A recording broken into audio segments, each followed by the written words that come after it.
Hello dear student. मैं Subhash Anand, biology lecturer, Junoon biology classes में आप सभी का स्वागत करता हूं। तो अपन ने कल कुछ स्ट्रक्चर का डिस्कस किया था, कल भी अपन एक अलग टॉपिक लेके चले थे, लेकिन आज भी एक अलग टॉपिक लेके आए हैं अपन, ठीक है ना। अपन एक सीरीज स्टार्ट कर रहे हैं बायोलॉजी के अंदर जितने भी डायग्राम हैं, ठीक है ना, सारे के सारे डायग्राम का डिस्कस करेंगे, ठीक है। साथ साथ में अपना सिलेबस भी चलता रहेगा। इसके अलावा अपन बायोलॉजी में कुछ इंपॉर्टेंट जो डायग्राम होते हैं उसका भी डिस्कस करेंगे, ठीक है ना। तो आज अपना जो टॉपिक है वो पोलन ग्रेन की स्ट्रक्चर का डिस्कस करेंगे, ठीक है ना। किसकी स्ट्रक्चर का डिस्कस करेंगे? पोलन ग्रेन की स्ट्रक्चर का डिस्कस करेंगे। ओके, तो आज अपन उसको पढ़ेंगे।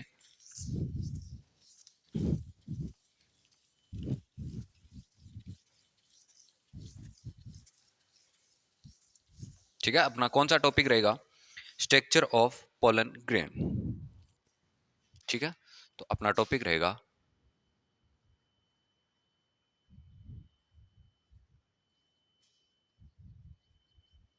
स्ट्रक्चर ऑफ पोलन ग्रेन, ठीक है ना। पराग कण की संरचना का डिस्कस करेंगे। किसका डिस्कस करेंगे?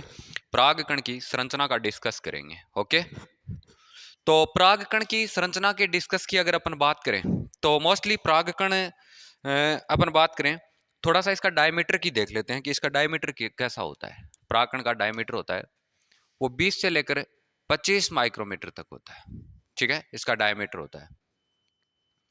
और यह भी पता है कि ये परागकण एक मेल गैमेट है, प्लांट का मेल गैमेट ही होता है। ओके, तो परागकण की बात करें अपन तो इसका फॉर्मेशन किससे होता है ये भी डिस्कस अपने को करना पड़ेगा, ठीक है। परागकण का फॉर्मेशन किससे होता है? आपने देखा होगा कि एक सेल ली थी अपने पीछे के, अगर कहीं लेक्चर देखें आपने तो ऐसे देखते हैं कि पीएमसी या एमएमसी सेल थी। कौन सी सेल थी? ये मोस्टली कहां पर बनती है? ये सेल होती है वो मोस्टली एंथर के अंदर बनती है। किसके अंदर बनती है? ये सारी की सारी पीएमसी सेल या एमएमसी सेल ये किसके अंदर बनती है? एंथर के अंदर बनती है। आपने कभी प्लांट के बारे में पढ़ा होगा तो एंथर क्या होता है उसका डिस्कस किया होगा, ठीक है ना। मैं ज्यादा डिस्कस नहीं करूंगा, ओनली स्ट्रक्चर का डिस्कस करूंगा। पीछे क्या हो रहा था, आगे क्या होगा, उसका अपन कभी और करेंगे, ठीक है ना।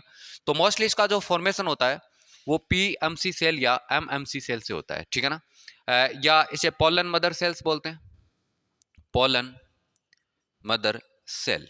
ओके, या इसे क्या बोलते हैं? माइक्रोस्पोर मदर सेल भी बोलते हैं। क्या बोलते हैं? माइक्रोस्पोर मदर सेल के नाम से जाना जाता है। ओके, इस नाम से इसको जाना जाता है, ठीक है। इसी से पोलन ग्रेन का फॉर्मेशन होता है, ठीक है ना। परागकण एक्चुअल में अपन मात्र जनन कोशिका से कर सकते हैं या परागकण जनन कोशिका से कर सकते हैं, ठीक है ना।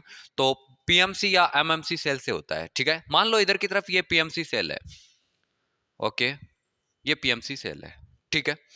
और ये सेल क्या करती है? ये मियोसिस करती है। ये सेल क्या करती है? मियोसिस करती है। ओके, और जैसे मियोसिस करेगी तो उसके अंदर 4 माइक्रोस्पोर का फॉर्मेशन होता है। कितने माइक्रोस्पोर का? क्योंकि आपने देखा है कि पीएमसी सेल्स के बाहर की तरफ अपन बात करें या अपन बात कर सकते हैं कि पीएमसी सेल होती है ये मोस्टली पोलन ग्रेन का ही फॉर्मेशन करती है। ये बात अपन ने पढ़ी है। और ये मोस्टली कहां पर होती है? एंथर के अंदर होती है। तो देखो, ये पीएमसी सेल थी, इसे इसमें मियोसिस हुआ, ठीक है। माइक्रोस्पोर मदर सेल थी या पोलन मदर सेल थी, उसके अंदर मियोसिस हुआ। तो आपको ये भी पता होना चाहिए कि मियोसिस के अंदर कितनी सेल का फॉर्मेशन होता है। मियोसिस 2 टाइप से होता है, फर्स्ट और सेकंड। एक बार होता है तो 2 सेल बनती है, 2 बार हो गया तो कितने स्ट्रक्चर बनती है? 4 स्ट्रक्चर बनती है। और इन 4 स्ट्रक्चर को अपन माइक्रोस्पोर के नाम से जानते हैं। किस नाम से जानते हैं? माइक्रोस्पोर के नाम से जाना जाता है। अब माइक्रोस्पोर एक हैप्लॉइड स्ट्रक्चर होती है। कैसी स्ट्रक्चर होती है? हैप्लॉइड होती है, ठीक है ना। या अपन बोल सकते हैं एन की कंडीशन में पाई जाती है। अब इनमें से कोई माइक्रोस्पोर होता है, इनमें से कोई माइक्रोस्पोर होता है। ये माइक्रोस्पोर क्या करता है? ये जो कंडीशन बनती है ना मियोसिस के द्वारा, ये टेट्राड कंडीशन बनती है। कौन सी कंडीशन बनती है? टेट्राड कंडीशन बनती है, ठीक है ना। ये जो माइक्रोस्पोर है सारे के सारे कौन सी कंडीशन में? टेट्राड फॉर्म में है, ठीक है ना। टेट्राड फॉर्म में पाए जाते हैं। अब देखो, इनमें से एक माइक्रोस्पोर क्या आ जाता है? सेपरेट हो जाता है। मान लो इस माइक्रोस्पोर से ही अपने को क्या बनाना है, पोलन ग्रेन बनाना है।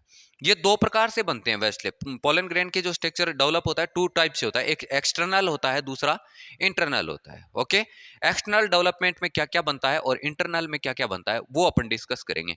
मान लो इस की स्ट्रक्चर ये है, ठीक है, इसकी इसको थोड़ा ऐसे ले आते हैं, सेपरेट ले आते हैं माइक्रोस्पोर को। अब ये माइक्रोस्पोर होता है ना, इसके बाहर की तरफ जो स्ट्रक्चर होती है, टेपिटम की वॉल होती है, आपने पढ़ा होगा 4 प्रकार की वॉल पाई जाती है एंथर में। टेपिटम होती है, एंडोस्टीशियम होती है और मिडल लेयर होती है, प्लस में एपिडर्मिस होती है। ये जो टेपिटम होती है ना, ये एक विशेष प्रकार का स्राव करती रहती है। ये जो टेपिटम इस प्रकार की स्ट्रक्चर होती है, टेपिटम ऐसी लेयर होती है। ओके, और इसके अंदर कौन बन रहे होते हैं, माइक्रोस्पोर बन रहे होते हैं। क्या बन रहे होते हैं, माइक्रोस्पोर। इस तरह से ये माइक्रोस्पोर है, ठीक है ना। और ये माइक्रोस्पोर है ना, इसके अंदर ये टेपिटम कुछ विशेष प्रकार का सिक्रेशन करती रहती है, और मोस्टली जो सिक्रेशन करती है उसे स्पोरोपोलेनिन के नाम से जाना जाता है। किस नाम से जाना जाता है, स्पोरोपोलेनिन के नाम से जाना जाता है। ओके, स्पोरोपोलेनिन, ये बात याद रखना, स्पोरोपोलेनिन का अपन आगे डिस्कस करेंगे। लेकिन ये स्पोरोपोलेनिन का क्या करती रहती है, सिक्रेशन करती रहती है। प्लस में इसी की वॉल होती है, ये प्लाज्मा मेम्ब्रेन है माइक्रोस्पोर की, ये प्लाज्मा मेम्ब्रेन इसका क्या करने लग जाती है, बाहर की तरफ एक आवरण बनाने लग जाती है, ठीक है ना। इस प्रकार से एक अपन बात करते हैं लेयर का फॉर्मेशन करती है, और उस लेयर को इंटाइन के नाम से जाना जाता है। किस नाम से जाना जाता है, इंटाइन के नाम से जाना जाता है। और इंटाइन होती है वो सेलुलोज प्लस पैक्टिन की बनी होती है। किसकी बनी होती है, सेलुलोज और पैक्टिन की बनी होती है। कौन बनी होती है, इंटाइन बनी होती है, ठीक है ना। इसके अलावा ये जो टेपिटम थी, इसके बाहर की तरफ क्या रिलीज करने लग जाती है, स्पोरोपोलेनिन रिलीज करने लग जाती है। और इस स्पोरोपोलेनिन रिलीज करने की वजह से एक मेम्ब्रेन या एक लेयर बनती है जिसे एक्जाइन के नाम से जाना जाता है। किस नाम से, एक्जाइन के नाम से। तो ये बाहर की तरफ एक लेयर और बना देता हूं मैं इस तरह से, और ये एक्जाइन होती है कुछ कुछ जगह से अपसेंट होती है ऐसे, ठीक है ना। इस तरह से एक्जाइन बन गई, ये पूरी की पूरी स्ट्रक्चर कौन सी बन गई, एक्जाइन बन गई। ओके, इस तरह की जो स्ट्रक्चर बनती है वो मोस्टली किसकी होती है, एक्जाइन है। तो ये स्ट्रक्चर मैं क्या बनाता हूँ, एक्जाइन बनाता हूँ। और ये एक्जाइन बनाता कौन है, स्पोरोपोलेनिन, जो टेपिटम इसको रिलीज करता है, ठीक है ना। ये बात आपको पता होनी चाहिए। ये तो इसका एक्सटर्नल डेवलपमेंट हो रहा है। कैसा डेवलपमेंट हो रहा है, और एक्सटर्नल डेवलपमेंट हो रहा है। यहाँ पर मियोसिस हुआ, माइक्रोस्पोर बने, माइक्रोस्पोर से ही आगे क्या बनते हैं, पोलन ग्रेन बनते हैं। और अभी तक अपने एक्सटर्नल डेवलपमेंट देखा है, किसका देखा है, पोलन ग्रेन का। पोलन ग्रेन के बाहर की तरफ आपने देखा होगा कि दो लेयर प्रेजेंट होती है, एक एक्जाइन होती है, दूसरी इंटाइन होती है। और बीच बीच के इनके अंदर बीच बीच में कुछ स्पेस बन जाते हैं इस तरह से, एक्जाइन एब्सेंट होती है, ठीक है ना। और ये एक्जाइन एब्सेंट होती है, उसे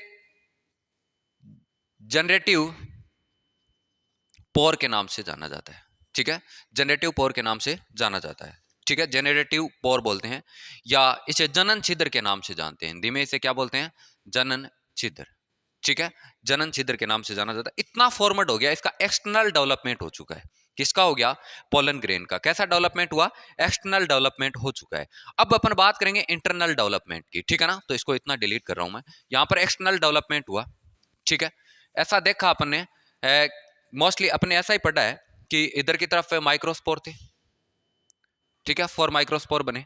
4 माइक्रोस्पोर की वजह से इस स्ट्रक्चर के पास इसमें क्या बना, ये मान लो माइक्रोस्पोर है, माइक्रोस्पोर की इनर वॉल ने क्या किया, या प्लाज्मा मेम्ब्रेन ने, प्लाज्मा मेम्ब्रेन से ही क्या बनना स्टार्ट हुआ था, एक्जाइन बनना स्टार्ट हुआ था। तो मैंने यहाँ पर एक्जाइन बना दिया है। ओके, एक्जाइन बनाया। एक्जाइन के बाहर की तरफ क्या बना था, इंटाइन बना था। बाहर की तरफ क्या बन चुका था, सॉरी, इंटाइन बना। जैसे प्लाज्मा मेम्ब्रेन इंटाइन बनाया, इंटाइन के बाहर की तरफ क्या बना, एक्जाइन बना। सबसे बाहरी आवरण एक्जाइन ही होता है, एक्जाइन बना। और ये एक्जाइन, ठीक है, ये क्या बना है, एक्जाइन बना है, ठीक है। ये एक एक्सटर्नल डेवलपमेंट हो रहा है यहाँ पर। कैसा डेवलपमेंट हो रहा है, एक्सटर्नल। ये बीच में जनरेटिव पोर है, ठीक है, इसका नाम भी कर देते हैं, ये इंटाइन है, ओके, और ये क्या है, एक्जाइन है, ओके। और इसके ये जो जनरेटिव पोर है, ठीक है, पोर है। अब देखो, अब ये एक्सटर्नल डेवलपमेंट हो चुका है। किसका डेवलपमेंट हो गया, मोस्टली पोलन ग्रेन का एक्सटर्नल डेवलपमेंट हो चुका है। अब अपने को कैसा डेवलपमेंट करना है, इंटरनल डेवलपमेंट करना है। इंटरनल डेवलपमेंट करेंगे तो इस स्ट्रक्चर के अंदर मियोसिस होगा, कैसा होगा? मियोसिस होगा। ठीक है, इस स्ट्रक्चर के अंदर क्या होगा? मियोसिस होगा। और मियोसिस के अंदर मोस्टली अपन देखते हैं माइक्रोस्पोर जैसे ही बने, माइक्रोस्पोर के अंदर मियोसिस बना था, और मियोसिस के बाद में जो स्ट्रक्चर आती है वो माइटोसिस की आती है। किसकी स्ट्रक्चर आती है? माइटोसिस की आती है। तो इसे यहां पर कौन सा हुआ?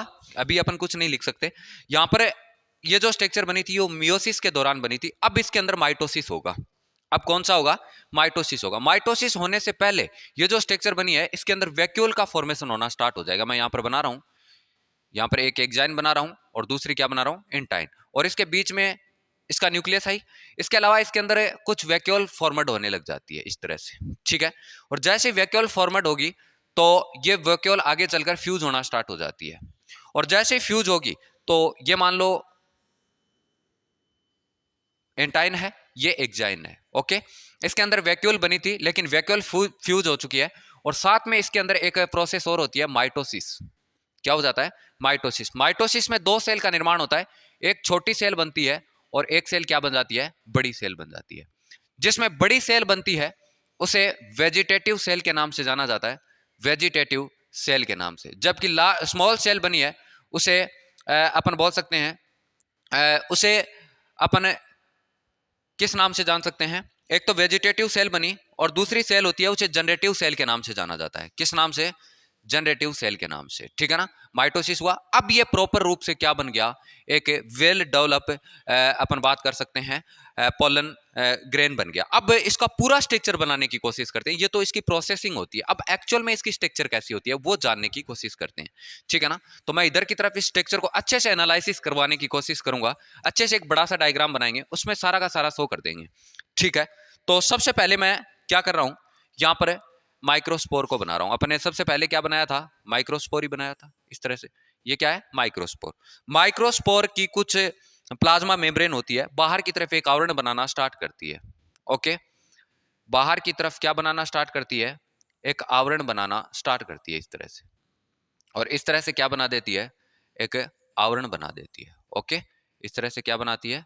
एक आवरण बनाती है। ठीक है, इस तरह से आवरण बनाएगी। अब ये आवरण तो बना लिया, इसके अलावा इसके बाहर की तरफ कुछ सेल्स होती है जिसे टेपिटम बोलते हैं।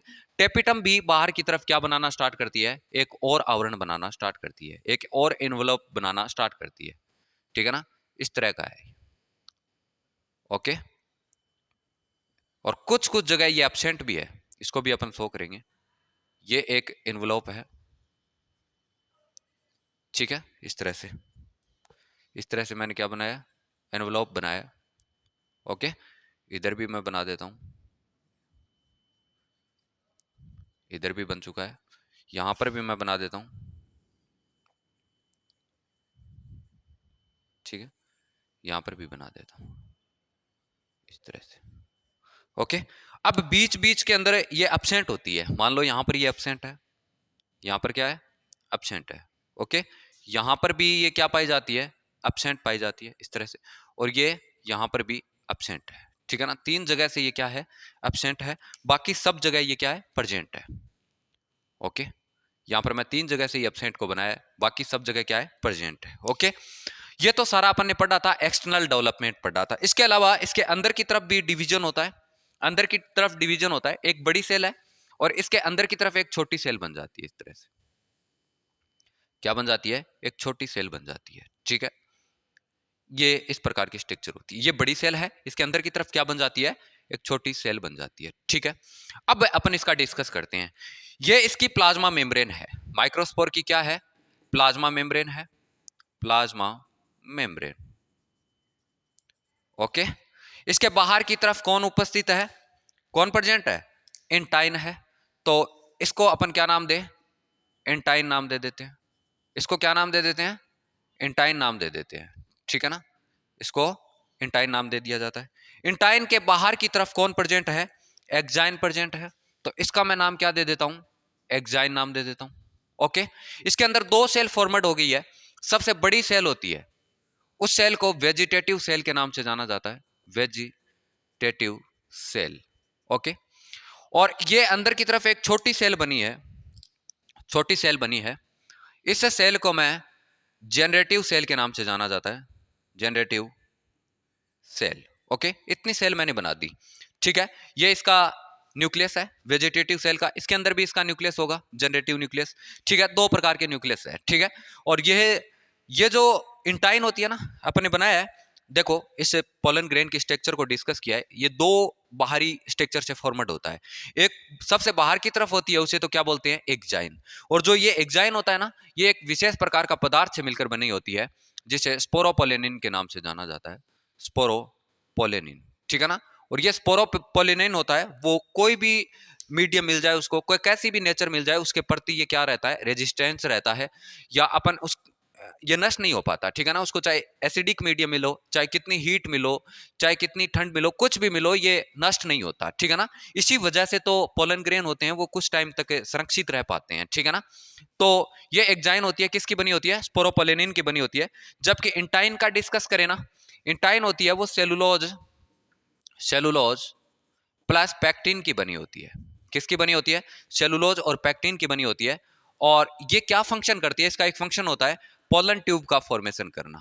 किसका, पोलन ट्यूब का फॉर्मेशन करना किसका फंक्शन होता है, इंटाइन का फंक्शन होता है। ठीक है, इसके अलावा सबसे बाहर की तरफ एक्जाइन थी, अंदर की तरफ इंटाइन थी। ठीक है, इंटाइन का काम क्या था, पोलन ट्यूब का फॉर्मेशन। एक्जाइन स्पोरोपोलेनिन की बनी होती है, और एक्जाइन के बीच बीच में कुछ स्पेस प्रेजेंट होते हैं इस तरह से, ये देखो स्पेस बने हुए हैं। इसे जनरेटिव पोर के नाम से जाना जाता है, जनरेटिव पोर। ठीक है ना, जिसे हिंदी में जनन छिद्र बोलते हैं। ओके, वेजिटेटिव को कायिक कोशिका। ठीक है, और इसे एक्जाइन को बाह्य चोल के नाम से जाना जाता है। किस नाम से जाना जाता है, बाह्य चोल के नाम से। ठीक है, इसे इंटाइन को अंतः चोल के नाम से जाना जाता है, अंतः चोल के नाम से। ओके, इसके अलावा ये कोशिका झिल्ली है ही, और जनरेटिव सेल को अपन मोस्टली जननिक कोशिका के नाम से जाना जाता है। ठीक है, ये आगे चलकर क्या करती है, माइटोसिस करती है, जिसे दो न्यूक्लियस बनते हैं। ठीक है ना, और दो न्यूक्लियस ही आगे चलकर डबल फर्टिलाइजेशन और ट्रिपल फ्यूजन करते हैं। ये पोलन ट्यूब के थ्रू आगे की तरफ जाते हैं। तो ये इसकी स्ट्रक्चर थी। इसके अंदर की तरफ जो सेल बनाई, कौन सी, जनरेटिव सेल। ठीक है, ये स्मॉल होती है। ठीक है ना, आकार में क्या होती है, छोटी होती है, जबकि वेजिटेटिव सेल्स आकार में क्या होती है, बड़ी होती है। ठीक है, इस प्रकार की पूरी स्ट्रक्चर अपने किसकी जानने की कोशिश की, पोलन ग्रेन की कोशिश की। देखो, पोलन ग्रेन को एक बार और रिवाइज कर देते हैं। पोलन ग्रेन होती है, उसके पास सबसे बाहर की तरफ दो आवरण प्रेजेंट होते हैं, एक को एक्जाइन बोलते हैं, दूसरे को इंटाइन बोलते हैं। ठीक है, एक्जाइन स्पोरोपोलेनिन का बना होता है, जिसकी वजह से पराग कण संरक्षित रहते हैं। दूसरी बात इंटाइन की, इंटाइन भी सेलुलोज और पेक्टिन की बनी होती है, लेकिन इसका जो मेन फंक्शन होता है, पोलन ट्यूब का फॉर्मेशन करना। इसके अंदर की तरफ दो सेल प्रेजेंट होती है, एक वेजिटेटिव सेल्स और दूसरी कौन सी होती है, दूसरी सेल होती है जनरेटिव सेल्स।